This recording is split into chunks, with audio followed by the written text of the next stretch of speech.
একদিকে বিশ্বে ক্ষমতাধর দেশগুলো ইসলাম নিধন করার মিশনে নেমে পড়েছে, আর একদিকে আমাদের মুসলিম রাষ্ট্রগুলো হাতে চুরি পরে গান বাজনা এবং রঙ্গলীলায় মেতে আছে।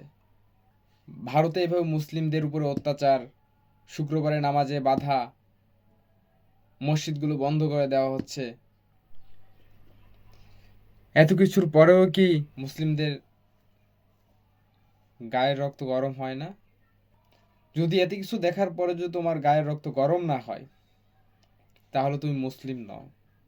যদি ফিলিস্তিন ভাইদের উপরে এত অত্যাচার হওয়ার পরেও যদি তোমার গায়ের রক্ত গরম না হয়, তাহলে তুমি মুসলিম নয়। ইসলামে এত আঘাত আসার পরে যদি তোমার গায়ের রক্ত গরম না হয়, তাহলে তুমি মুসলিম নও।